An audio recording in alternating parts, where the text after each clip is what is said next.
here. It's a lot of you, so welcome. You're going to have a blast.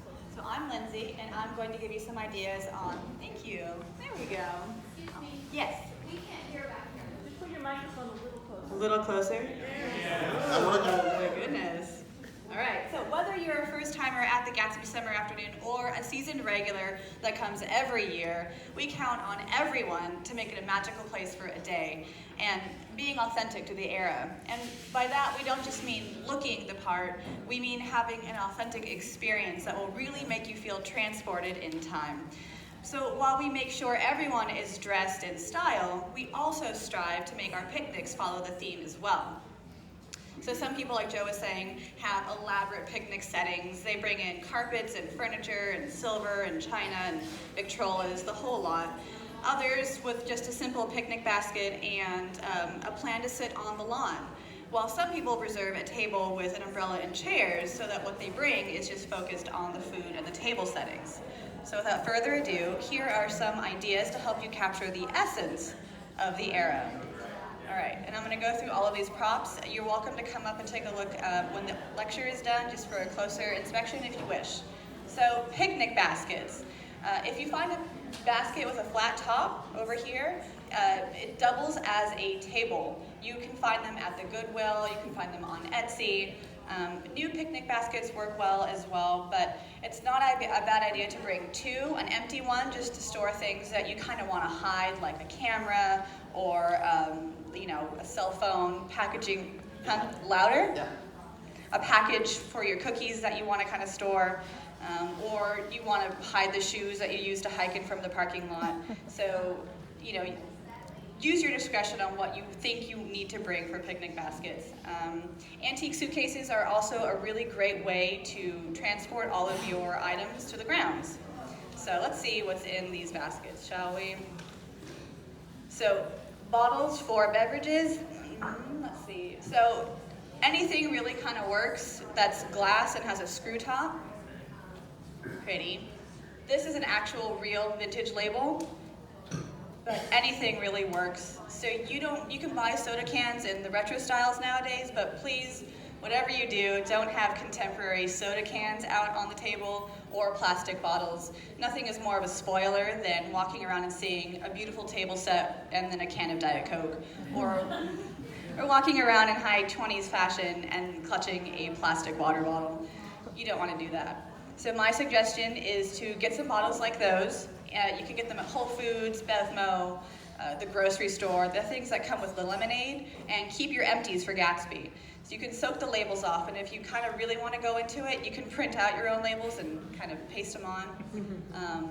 You can just Google vintage soda pop labels, it works. You also need a funnel to decant whatever you bring. We suggest doing it at the site as opposed to before, because you don't want to leak on any of your items that you're bringing in. And any screw top bottle works, as long as it's not plastic. Linens. It's really easy to find antique linens and tablecloths, or you can get new ones in Chinatown. Part of your authentic experience could involve ironing the night before. But seriously, you will want a tablecloth or something to sit on if you're planning on picnicking on the lawn. It's also really great to cover up things. Yes? And the tables that you rent or have a table, they're already covered? The tables, she's asking if the tables you rent come with a tablecloth. Yes. They come with a basic white linen, but you can put whatever you want on top of it, but yes. Let's see, where were we? So linen. So you can also use a linen to cover things you don't want hidden, like a cooler you use to keep your drinks cold, anything you kind of want to stash. It's a really nice way to cover the inauthenticities, I guess, that you would bring in. China, glassware, and silver. So yes, it makes it really heavy to carry, but yes, it's worth it. This year we'll have a motorized cable car that can help bring things to the grounds, but do consider investing in your own little red wagon. Also, if you can find glasses that are non-breakable, these are called, Arco Rock, and they don't break. Pretty stalwart. They come in really great colors and sets. They look the part as well. pretty unbreakable. I wouldn't suggest Arco Rock, A-R-C-O-R-O-C, Arco Rock. It's a polymer of some kind, but it's a non-breakable glass. Let's see, paper plates are okay if you must, but do consider using a wicker plate holder like this, or covering a paper plate with a doily. It's a really great way to hide it's a paper plate. Doilies are really great overall for anything that you might want to spruce up a little bit. But have some fun and shop for real things between now and the Gatsby Summer Afternoon. There's some vendors here today that are with picnic items, and you can also search on eBay and Etsy, even at thrift stores. The Alameda Antique Fair, which is today, and next month, which is September 1st, is the date for that fair, which gives you a whole week before the Gatsby event to get all of your stuff done. So cutting it a little close, but it's a great place to go and find things. So real quick, I'm going to give a plug for the Joy of Silver. It's real silver and silver plate. I'm going to show you what I'm talking about. Real silver. It doesn't have to be expensive. You can find it at thrift stores, on eBay. But it really does make a huge difference. You're welcome to come and take a look once I'm done. So the thing with silver, you can find pieces anywhere on the thrift stores, but they're lightweight, they can't break, and they really do make everything look great. And please don't bring plastic utensils. Not only do they not look period correct, they're also really bad for the environment. So invest in some silverware. It's a good investment, and just use it all the time. Like, that's the point of it, is to use them.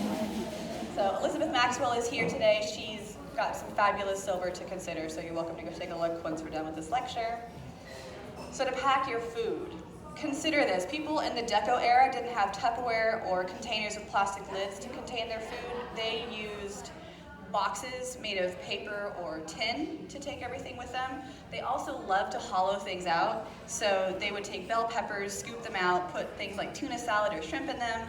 You can take an orange or a melon, hollow that out, add some berries to it. There's also a thing called a motor loaf, which is a loaf of bread, and you slice off the top and you hollow it out, and you add like deviled ham to it, and you put the top back on, and then you frost it with cream cheese.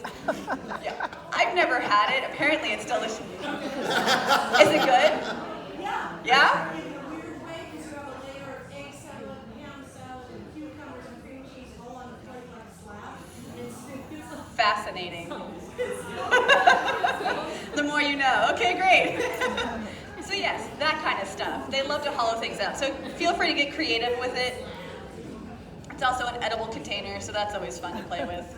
We also suggest bringing bags with handles to store your refuse in, so you can pre-sort everything from your picnic on your way out. So you can have your recycling bag, you can have your compost bag, you can have your garbage bag, all done before you, so you don't have to worry about it when you clean up. Would recommend that. So when you need to wrap food, unfortunately, Laurie asked me to show everybody this really lovely, fancy, jazzy Art Deco vintage wax paper that you can no longer buy, sadly. Sorry. Well, that's helpful. Yep. Print your own. But yeah, so barring that, you can use regular wax paper or parchment paper. Please no foil, no saran wrap. It's just not good for that vintage feel that we're all kind of going for. And then just for fun, for your picnic, you kind of want to jazz it up with some props. Laurie has a bunch of vintage magazines. She's got a parasol. She's got fans and tins. You can use instruments. You can use Victrolas. There's all kinds of stuff that you can use to create this really beautiful effect beyond just what you bring to eat. Now then, what will you bring to eat and drink? It's a great question. So remember that there is no food for sale at this event besides ice cream and cocktails. Which, yeah. What else do you What need? more do you need? Yeah, exactly. I mean, that's what I eat. It's fine. So CK Farnsworth will be selling ice cream, and Stooky's Club Moderne will have a bar there so you can buy cocktails. But other than that, everything else is up to you. So we've created the handouts that we passed out earlier. We've created 4 levels of a picnic, from the most elaborate down to the most simple, and I'm not going to go through everything right now. You have that. You can take that home with you and peruse at your leisure.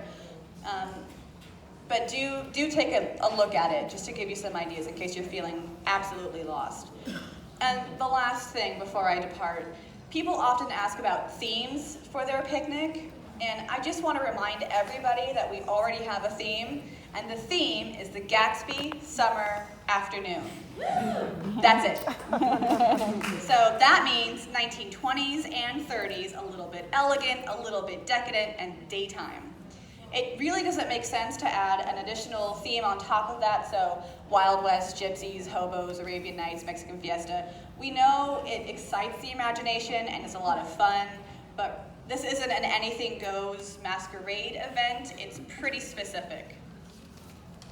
So some themes that might work might be a color, like pink picnic, or things that touch on the era of Gatsby, like a seaside theme, or a croquet and tennis theme, or a silent movie set theme. Things like that. So we're counting on everybody to help us create a vision of the 1920s and 30s, and we are promising you a fantastic and memorable event. And we'll see you there.